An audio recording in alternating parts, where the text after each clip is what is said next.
Are you a speaker who's still struggling with your topic? Perhaps you want to create some intellectual property that can make you very sellable. If you're looking to get booked as a speaker and paid as soon as possible, then you will need what we're talking about in this episode. We're going to cover one step that once completed means you can start prospecting for speaking opportunity right away. So make sure you stay tuned to the end because I'm going to share with you exactly the process that I have been working on in creating my keynote. Welcome to Present Influence, the show that helps business leaders to develop the skills to influence and inspire. My name is John Ball. I'm a keynote coach, professional speaker, and your guide on the journey to leadership level communication and presentation skills. My mission is to provide rising business leaders like you with everything you need to maximize your impact and present with influence. Follow the show on your favorite podcast app for weekly episodes and interviews with influence experts and amazing guests.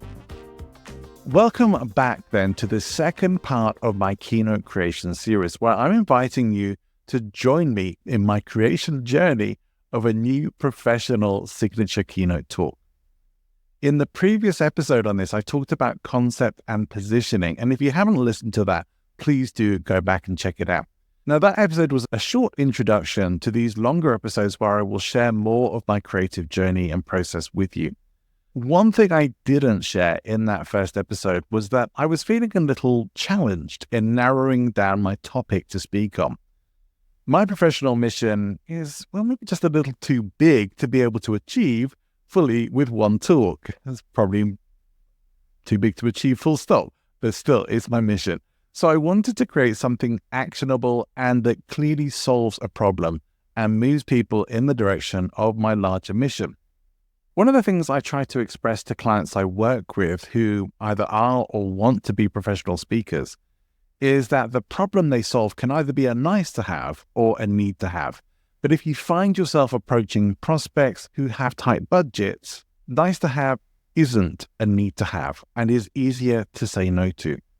Need to have solutions are the kind that people will find the money for, even when budgets are tight. Now, that might not be 100% foolproof. After all, they could always go with a cheaper speaker or a bigger name or someone in the same area as you. So need to have is not something that you could necessarily use to hold leverage over prospects with, and nor should you.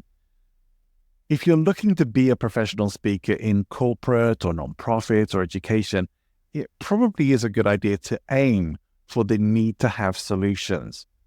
If you're perhaps in more of a faith-based space, you might have a bit more leeway here. There are areas of speaking where perhaps need to have isn't so essential.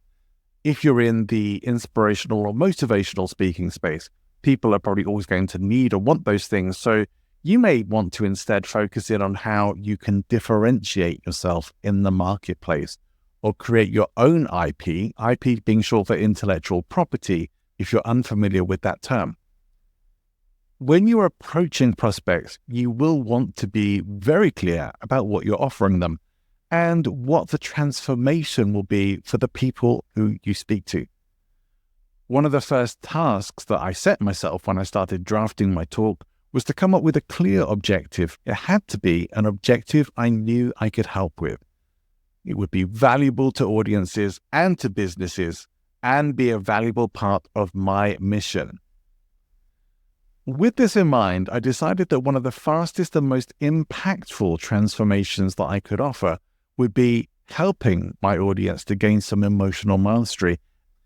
The objective of the talk is going to be to educate and empower my audience to be able to proactively decide how they want to show up each day and how they want to respond to people in their professional and in their personal environments. Now, this proverbially kills many birds with one stone.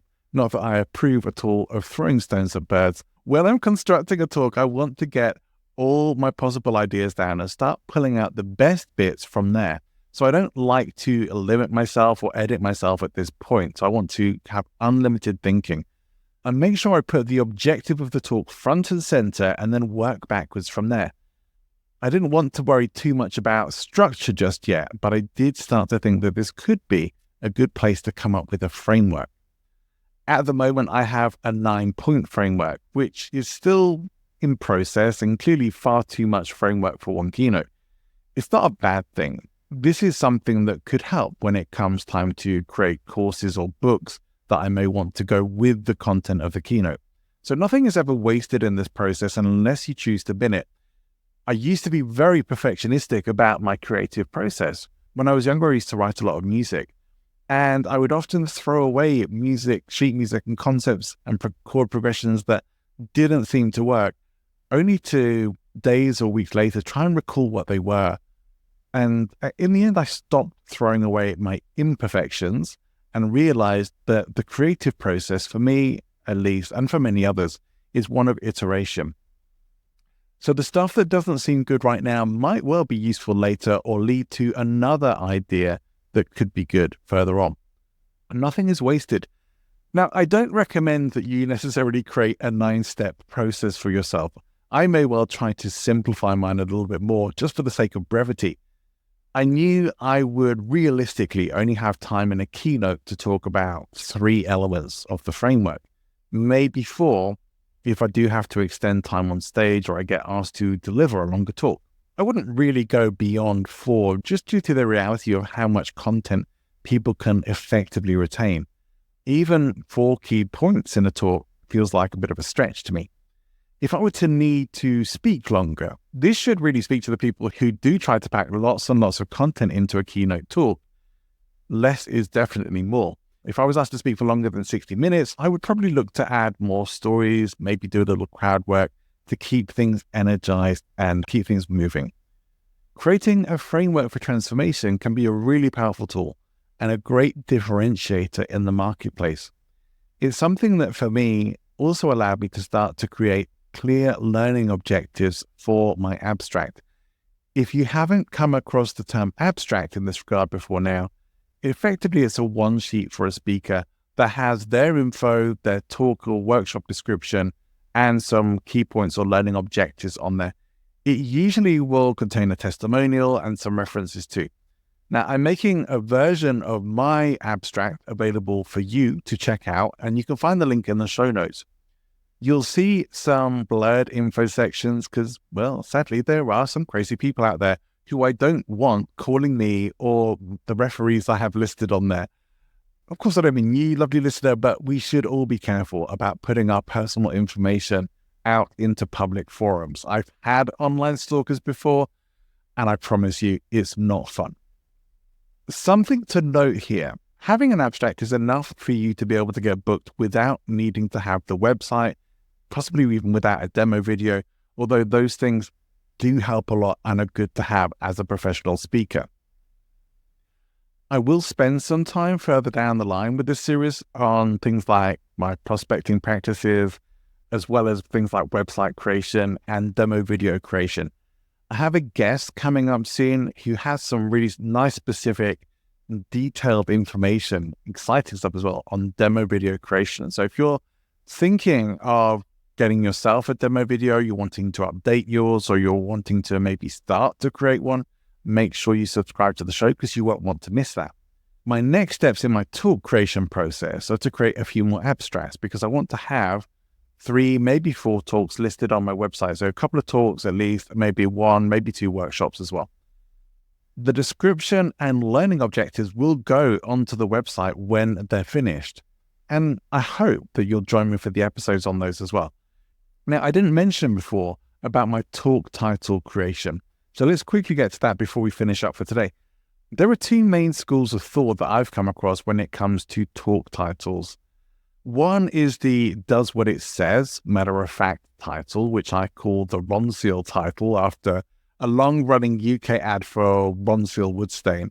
The tagline, of which I think they still use today, is does exactly what it says on the tin. So, if your talk title maybe does exactly what it says on the tin, that would be what I'd call a Ronseal title. The other is perhaps a little more abstract, maybe even playful. It evokes curiosity and perhaps even a little humor.